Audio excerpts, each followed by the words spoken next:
Hi, it's Vicky from GameByte. And this is Brett from GameByte. And today we are unboxing the Set 1 Ubisoft Heroes series. You say unboxing, but obviously we don't take them out the box because that's what collectors do. They leave everything in the box. Clearly. It's definitely not that we are too scared to damage them or anything.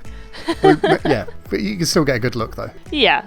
Ours also came with an exclusive figurine made entirely out of crystal. It's made by the company Baccarat, I hope I'm saying that right, which is well known for making other sort of like crystal glass kind of things.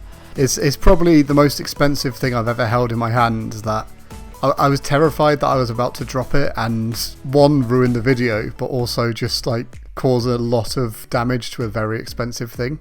Yeah, now that you mentioned it, we didn't take the much cheaper figurines out of their boxes, but we did take this out of its box. So really, what are we doing?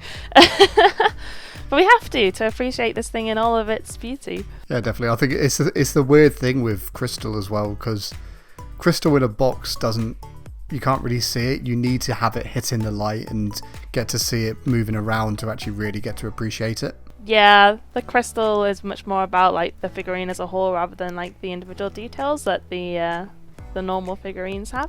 I think what I really liked as well, just about the general Ubisoft Heroes range, is it's kind of like a nice medium between the pop vinyl sort of figures and is it the Nendroid figures, I believe is the best way to describe them? The anime ones, yeah. The ones that have a bit more detail. Yeah, and if you're a big fan of Ubisoft IPs, Ubisoft. Both of them are acceptable. If you're a big fan of their IPs, there'll be like lots of nice figurines to collect along the way. Like in set 1, what is it we have again? We have Ezio. Yeah, so the first one in the set is Ezio, obviously from Assassin's Creed. The second one in the set is Nomad from Breakpoint, although he's also been in Wildlands. Third is Vaas from Far Cry 3, one of the main antagonists from that series, the one that was on the box art. And the fourth one's interesting because the fourth one is a mashup between two different Ubisoft IPs. So obviously it's based on Sam Fisher, which was a character from his own series, which was Splinter Cell. And I think he's also been in Rainbow Six Siege as well. But it's Sam Fisher as a Rabbid, which is, I'm sure everyone here knows what a Rabbid is, but it's basically a Rayman spin-off for party games kind of thing. It's kind of interesting because I feel like out of the 4 characters, Sam is probably the most niche one. So there's going to be like a load of fans that are like, yeah, finally Sam merch, Sam figurine, and then it's just a Rabbid. But at the same time, maybe the Rabbid will make it appeal to more people overall, so it's an interesting choice. I think that's the thing, because obviously, Sam Fisher and Splinter Cell, they're iconic games that people love, and people keep saying, it's like, can we have a new Splinter Cell? And this entire generation, the answer has been no. And then you have your first wave of figurines, and the way they decide to honour Sam Fisher is to turn him into a Rabbid.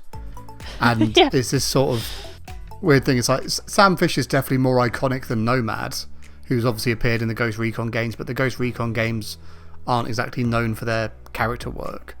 But he just seems to be almost an afterthought at the moment for Ubisoft, even when it comes to their figurines. Yeah, that's definitely the impression that I get from it.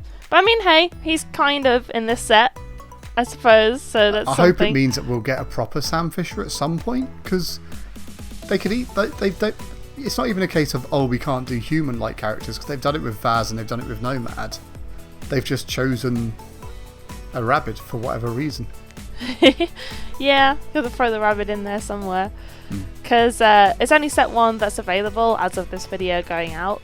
Set 2 has been announced, and you can already see what is going to be in set 2, and there's no Rabbid in that one, so yeah, maybe they just wanted to feature the Rabbids in there somewhere.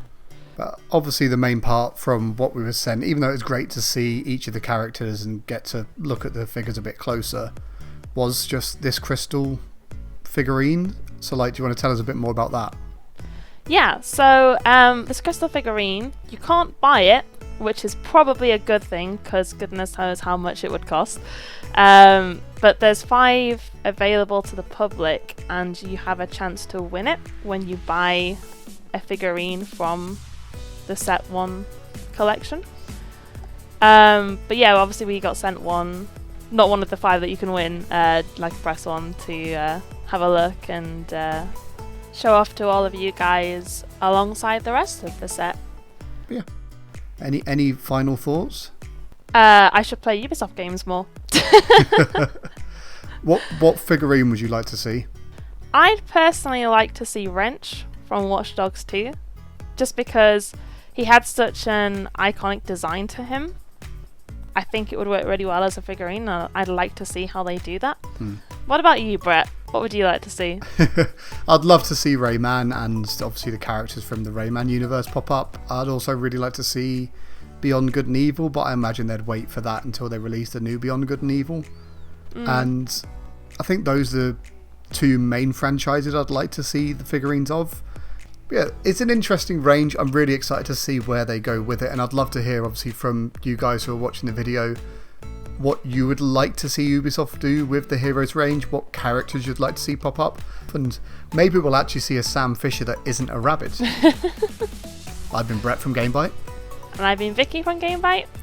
And you've been wonderful. Goodbye.